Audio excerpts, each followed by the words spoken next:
Welcome to the Slow Living Podcast. If you are ready to ditch hustle culture for good while continuing to meet your personal and professional goals, you are in the right place.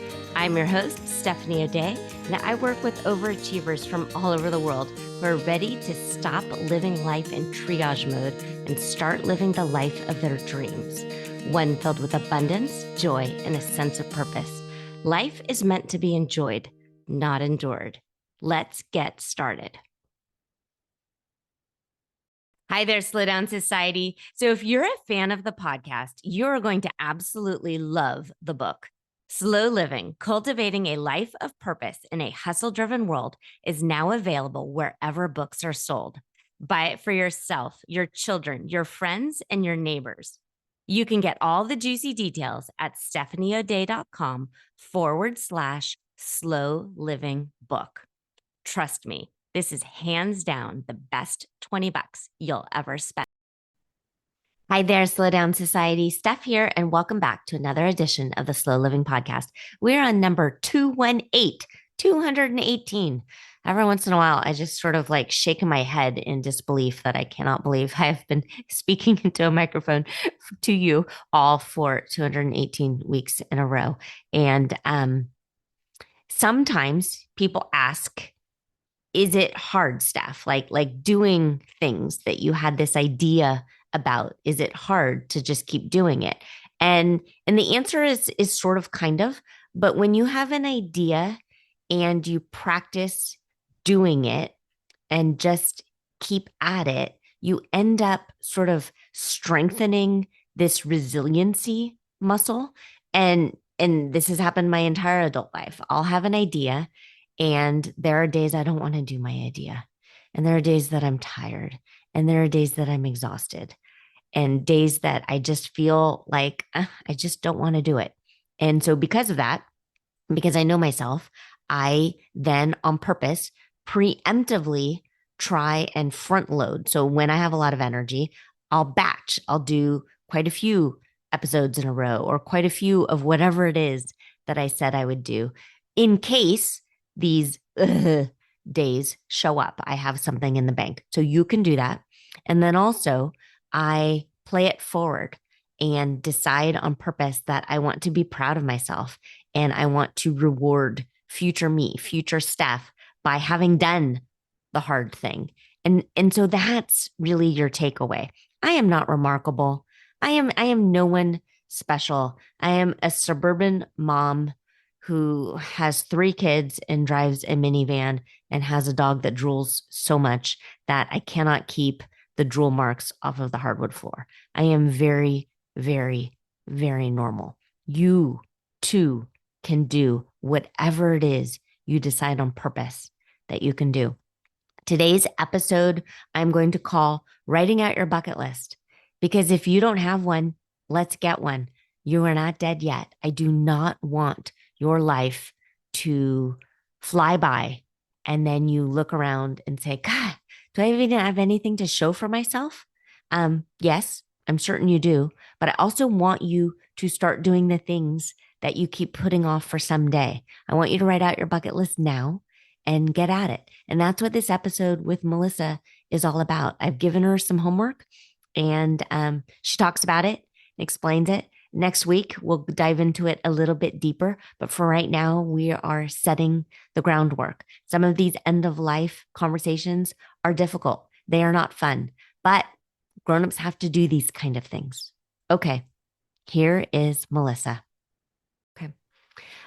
You had talked about the 3-year plan, and I know that was part of a homework packet.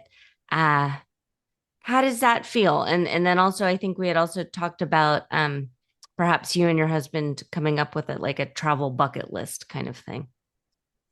We are working on that.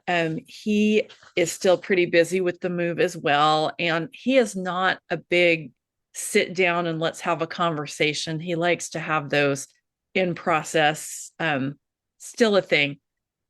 I don't know how much I feel or believe in astrology, but we're both Tauruses and it tracks. We're both really stubborn. We both like to be the boss. I don't think those are things that are going to change at this point. We've just kind of learned how to accommodate that with each other. Um, Stubborn as a bull. Okay. yeah. All right. Well, then does that mean that at some point you're going to go run with the bulls and see them in real life? If I thought I could run faster, and I have been to Spain. Oh, My daughters went on a school trip when they were in the sixth and eighth grade, and the Spanish teacher who had both of them separately in different classes told me, "Oh, they're great. You're welcome to go, Mrs. Gregg," but because he'd never seen them fight at home. He was a bachelor with no children. He was a little older than I am, and he was very grateful I went on the trip as a chaperone. But long story short, I have seen the bulls in Spain, and I have no business running with them. Although my oldest niece lives in Spain, so I would love to go back and see more of it with her. yeah. I'm pretty risk averse. So the idea for like running, no, I could be up high and watch. Yeah, no, I have no business running with the bulls. That's not on the bucket list. Although going back to Spain is for me. I think my husband would really enjoy the traveling that I like to do, but that is just not something he thinks when he traveled abroad, it was, with the army for very different reasons. And I think that's why it doesn't interest him as much. But we do like the idea of, we talked about, we used to think we would live in an RV, and now we really like this house and we think maybe we're not going to do that. But renting an RV for long weekends or a week trip here and there is Yeah, definitely in the plans. good. And when the weekend we got married was supposed to be a National Guard weekend, and so his makeup for that was to get a commercial bus driving license, which has since expired, but has left him very qualified to drive things, large vehicles like RVs. So, Yeah.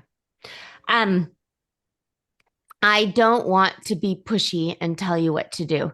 Um, but also if you're 53 right now and you look around and you see people um 15 years from now, 20 years from now, and imagine yourself at that age, and then work backwards.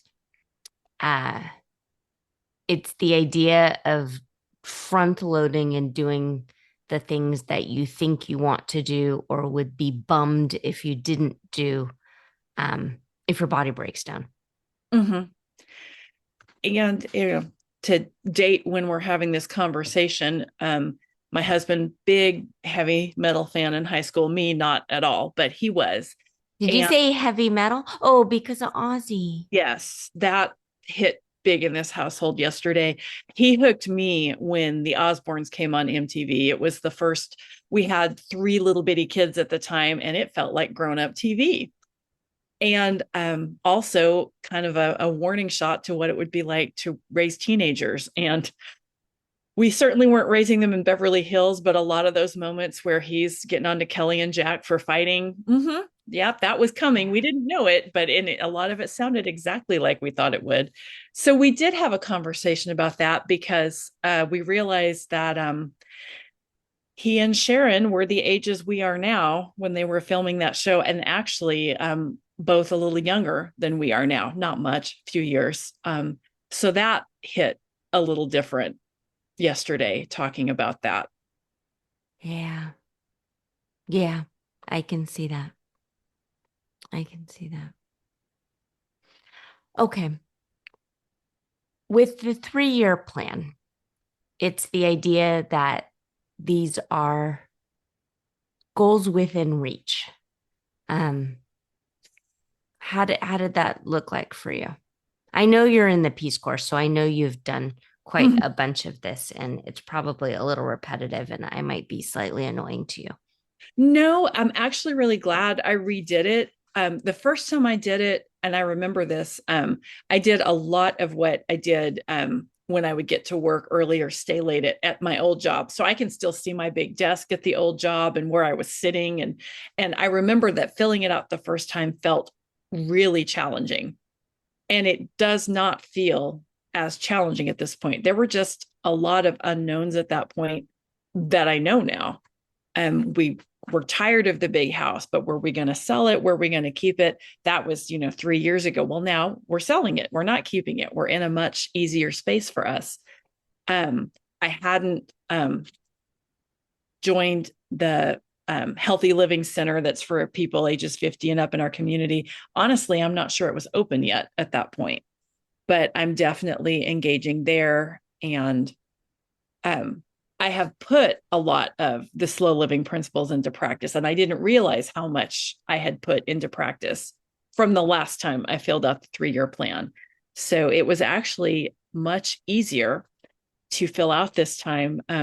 And I'm just laughing because now I say things about health like I'm afraid of hurting myself, which I wouldn't have said 3 years ago. So I am aware on some level that the aging process is in there. And then talking about retirement, I actually have had conversations that I hadn't had 3 years ago with my husband and with our financial planner. And so Okay. that, yeah. So long story short, it was much easier to do. But definitely I'm looking at the what is in the way column. I still get in my own way um, Okay. fairly frequently. Okay. So for bite size like health markers or financial markers, one thing with the finance is I'm glad that you have a finance guy or person.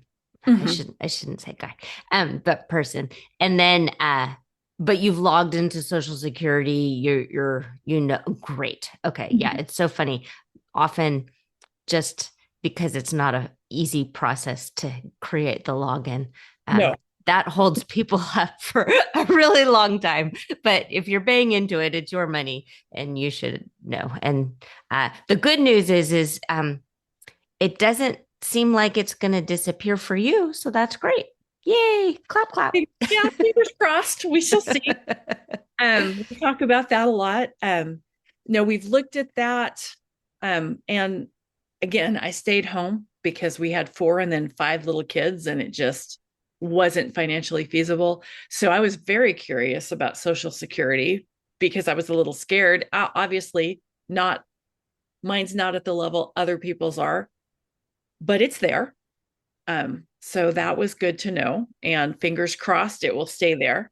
Um, and then I'm just kind of peeking at this to see any of the other things that changed. Well, the organization. We were talking about decluttering. Well, we're doing that at Yeah. a huge So scale now.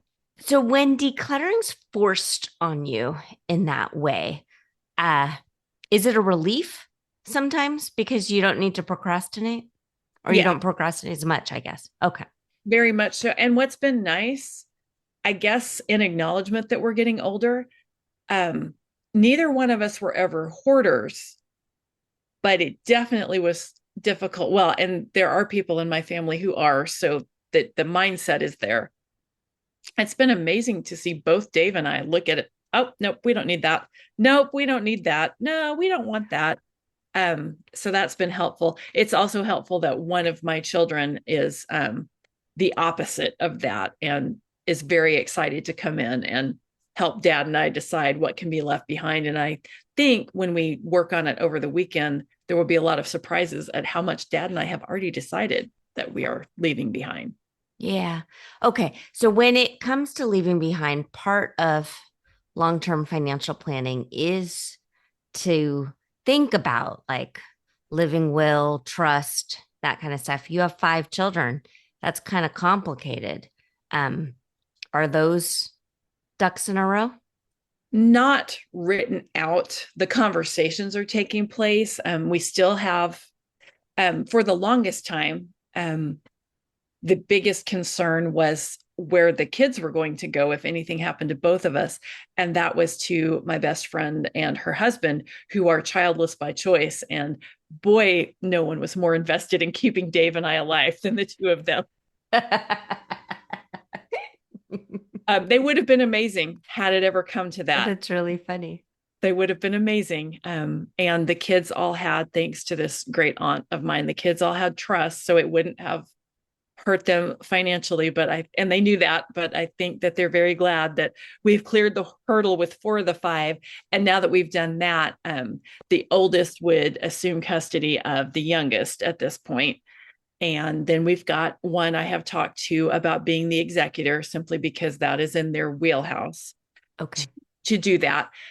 That said, and we're aware of it, we definitely need to get that in writing and filed and all of the things. But we have talked to the kids about what their various roles will be. Mm-hmm. So that has taken place. My sister just had a cancer scare, and so all of us have been talking about healthcare proxies and that kind of thing. I'm sorry about your sister. Is she okay right now? It's the diagnosis that you live with. And so it's just kind of watch and wait, no treatment at the moment. And we're grateful for that. She's still in really good health. Otherwise, she's a nurse, which is helpful because so it was caught pretty quickly because she knew what to look for. Um, so it's facilitated a lot of conversations about healthcare proxy, um, and other good conversations that you just have when something like this comes out of nowhere. But so far, so good. And we'll just watch really carefully over the next few years and Okay. see what they bring. Okay.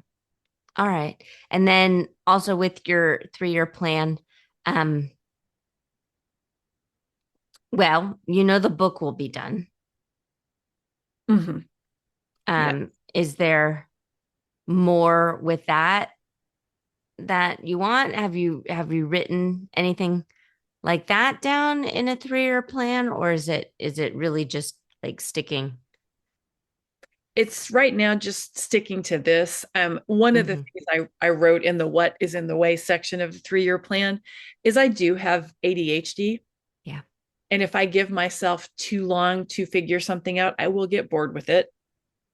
Let me see where I wrote that down. Oh, in the organization, I wrote difficult sometimes to get it all finished, not because I don't want to declutter, but I get bored with the process.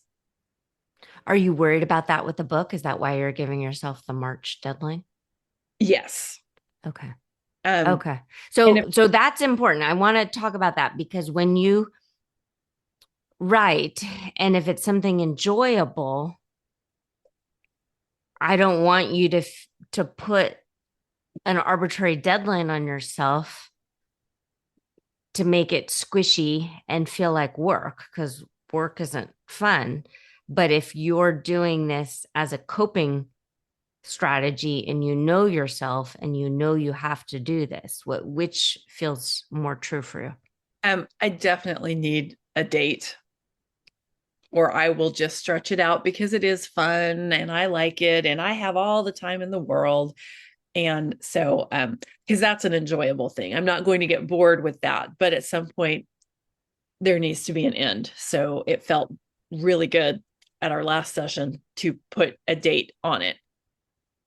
I say that knowing, one of the ADHD coping skills I've picked up is, when I get up, when I'm about to do a project, I have to give myself a menu of options instead of a to do list. Now I have to pick one of the options or things don't move forward, but I've been getting up earlier, which is good. I'm not a great morning person, but it feels good to be up. But if I tell myself, you need to get up right now, you need to finish any chores that didn't get done last night in terms of housework, you need to unload the dishwasher, then you need to do, like, if I give myself then I will not get up in the morning because I don't want to do all of that.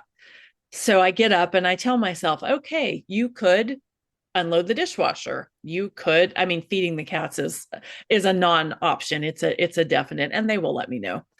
But beyond that, okay, you could unload the dishwasher. You could, right now we're unpacking. You could go sort through the spice cabinet. And I have to give myself 2 or 3 things I could do, because if I tell myself it's a thing that I have to do, I am not going to do that. Okay. This is really fun and interesting for me to learn about. Um, So you have this rebellious, you can't tell me what to do thing, even if it's you telling yourself what to do. Yes. Yes. So and the menu works very well. And it's It- always something that's going to be productive and good to do. But I'll get up if I know that I can choose what I'm doing for the next hour or so before I really need to get ready for work, rather than telling myself, you have to get up and do X. okay. So does that mean then a standard schedule and time blocking really doesn't work for you? Time blocking does, because I did that last night to make sure I was prepared for the call this morning. Um, but there were things I could do. You can look over your table of contents. You can change a few more of the chapter titles if you want to, or you can add some more details that should go in that chapter. Or you can look at your 3-year plan and show that to Dave, although that didn't wind up happening because the 15-year-old had to be picked up and things like that. But time blocking works as long as I know I have options within it, if that makes sense. Okay.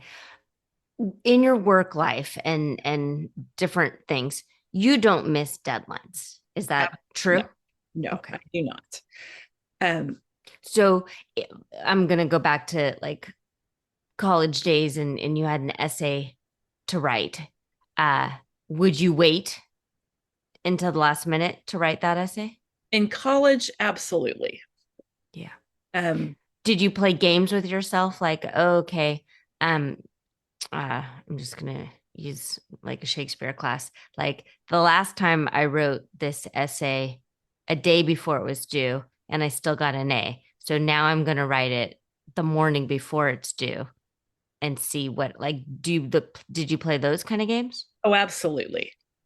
Um, I've mentioned what my job is now. I'm a grant writer and administrator for, well, it's, um, we operate several programs, one of which is a domestic violence crisis shelter. You can't play around with that. No. And I know that. So I don't play around with that. I take that very seriously. Yeah, but okay, I yes. You have excellent work ethic. I'm not going to argue with that. What I was getting at is back to the writing. You are a good writer. You're a gifted writer. And so you would get these A's and and then you would shorten the time frame and could still produce and still get an A. Does that sound right? It does. So for someone else, they would look at you and say, writing comes easy to Melessa. Yes, for sure. Okay. So we're talking about being easy again. You wouldn't begrudge yourself and your writing process. Writing comes easy to you. And do you have guilt over writing coming easy to you? Shockingly, no. Yeah, because that's your gift. Yeah, that was easy. Yeah.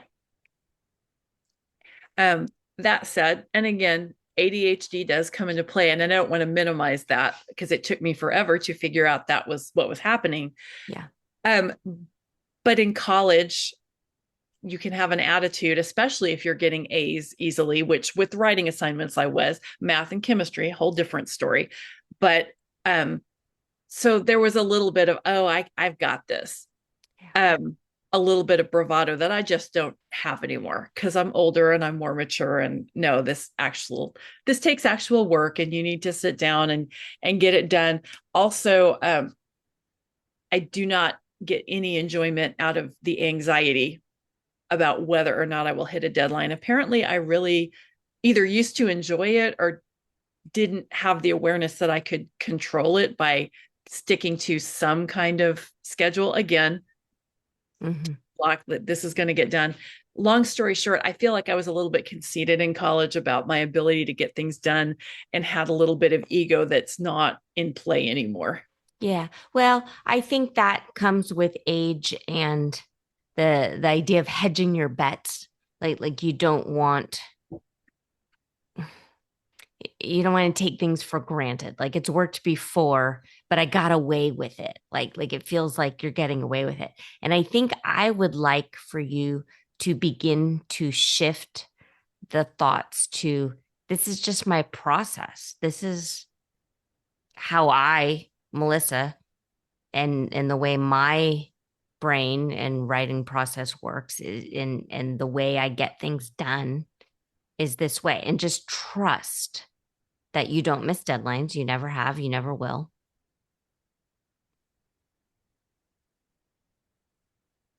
That makes sense. Yeah, it makes sense, but I can tell you don't like it because you want to make it more complicated. Again, I like rules, and if they don't exist, or I like to make things complicated, and if it looks easy, I will find a way to make it complicated. Well, what's funny though is it's so contradictory because you say you like rules, but then you hate being told what to do, even if you're the one making up the rules. That is true. That is a It's like you're a full-fledged human. right. That's a very good glimpse into my brain. Yeah. Yeah. And having unconditional love for yourself and your brain and your process. Like, this is me, warts and all. I mean, right now talking to me, this is very vulnerable. You're putting yourself in a very vulnerable position, and it's not something that most people would want to do. You're shining a light on what you think are your flaws or insecurities, and I'm just pointing out that it's all working for you. Which I don't think I've had pointed out too often. Yeah. Do you agree with me? Um, I would like to. Like I'm sitting here going, wow, thinking back to teachers, youth leaders, definitely the women in my family. They did not point out that it was working for me. Yeah. Will you say something out loud for me? I mean, See? sure.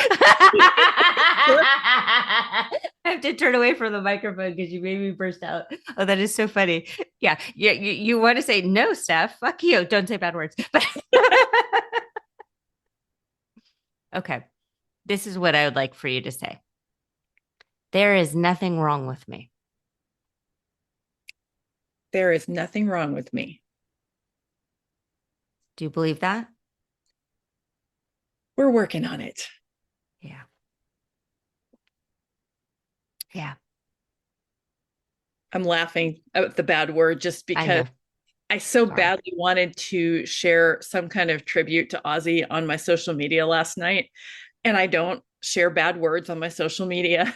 And there was nothing I could share that I loved because, yeah. Yeah. It's interesting. So I was reading some articles, and I guess he had his last tour only a few weeks ago, Mm-hmm. and did sing "Mama, I'm Coming Home." So I think he was hanging around until he had done that.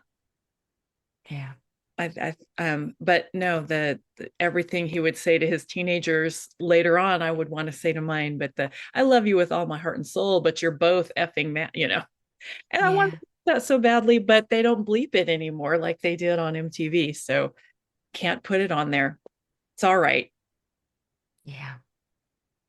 It's really interesting. So I was thinking about MTV and how patient we used to be to just sit and wait for the song we wanted to hear, like either on MTV or on the radio. And honestly, growing up, we did not have cable, so we only had MTV on vacation or at different people's houses.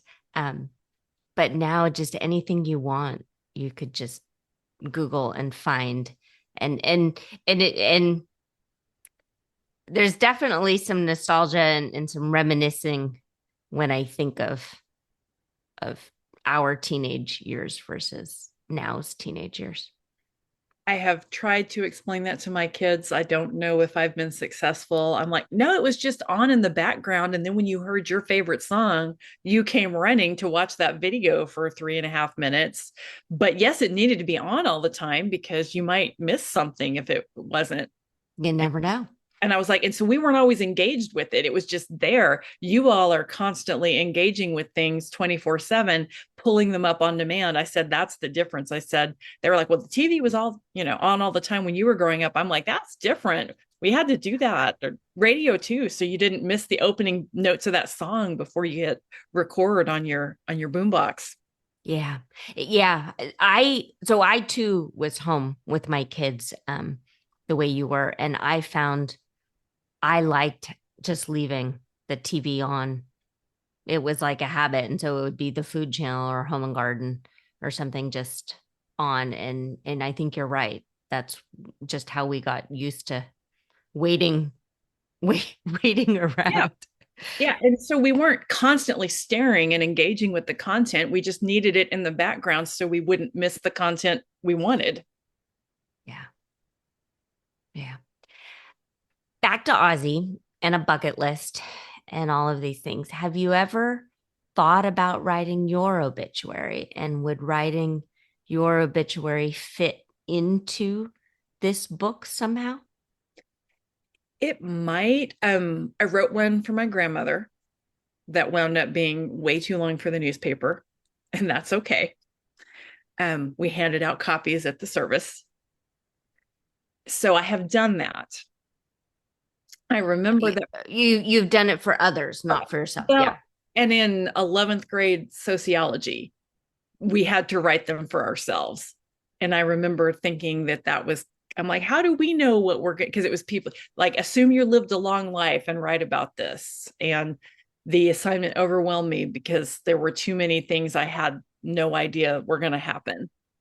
So, mine was pretty boring comparatively to what I'm capable of because um, I was like, well, I know I want to have kids, so I'll write about being a mom, but I don't know what I want to do when I grow up. Am I supposed to know that? I'm 17. I don't know what my job will have been. It was very annoying to me. I wanted to know what the rules were, again, with the rules and creating them and teaching. Yeah. Like, no, just imagine. I'm like, I can't do that. You have to give me some structure. So I have done it. It would count because, again, I didn't have the right ground rules for that project and I didn't enjoy it at the time. Hmm. Well, it might be an interesting exercise to do. Um, I can plop it in your homework unless having it there would annoy you, but it might also help clarify some things for how you want your own kids to remember you as and by. And then if you're able to suspend some disbelief and add in some things that you still want to accomplish. I mean, it's easier to do that now than it was when I was 17. I've lived a little more since then. You have. And there's nothing wrong with you. There's nothing wrong with me. There's nothing wrong with you. Yeah. Yeah. Your cat loves you unconditionally. Oh, I'm there are four of them, I'm sure. Therefore, okay, I saw a tail behind you a second ago. Okay. Yeah, that one's probably the one I rescued from my old job. He loves me more than the other three do. Yeah. Have you ever seen those memes where it says, like, be the person that your pet believes you to be or knows you to be? I have. Yeah. Yeah. Okay. Before we log off for today, do you have any questions or clarification or anything that we didn't touch upon that you would feel upset that we didn't touch upon? No, I think this was really good today. Okay. For the 3-year plan, I did not bring up relationships. Um, do you have stuff that you're paying attention to with that? I do. I thought actually you would find this amusing because I did. And I picked two. I talked about obviously my marriage, my relationship with my adult and almost adult children. And what is in the way with my marriage is that we are two stubborn people. And what is in the way with my family is that we are seven stubborn people. Okay. So I thought I was like, well, that's easy to sum up. Okay. Okay. Um, I like the idea, especially with all of the kids, to establish regular touch points. And if that can be added to your menu of uh at some point, touch points, deciding on what's appropriate and then making it happen, even when it's uncomfortable. Yeah. And that I was like, I've had that conversation with some of them already. Not all of them, but some of them. So that makes sense. Okay. Okay. All right. I am going to log off then. I'm happy you're here. We're 2/3 of the way. Which is Eh, crazy. I know. You're pretty amazing. Okay. That was the end of session 4 with Melissa. We are now fully 2/3 of the way through her 6-week coaching. And I love hearing the sparkle in her voice and how she is excited about the future. She and her husband are making plans. They are going to have a complete empty nest very soon. And she and her husband still like each other and they're creating these ideas. So please take some time, write out your bucket list. If you are partnered up, do it together or do it separately and then share. Have a reveal at a date night and see what you've come up with and then begin putting these things on the calendar to make it come through. Here are some past podcast episodes that sort of bubbled up while we were listening and I was taking notes. Episode 150, Navigating a Quarter Life and Midlife Crisis. Episode 155, All About Burnout. Episode 170, How to Reinvent Yourself. Episode 175, Bringing Your Vision to Life. And episode 189, Do It Badly. And that just know this is the end of this episode. And if I could, I would gather you all in my arms and give you a great big huge honking hug. I am so proud of you for listening, for being here, and for taking care of yourself. Thank you to Melissa for sharing. As always, I think you're amazing and lovely and wonderful and kind. Consider yourself loved and hugged, and be back in your earbuds next week.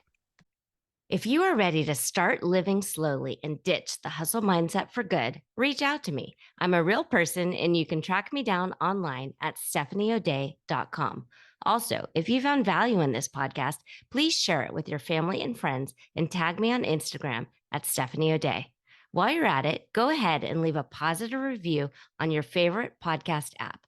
The more we share, the more people we can reach and share the slow down lifestyle and messaging.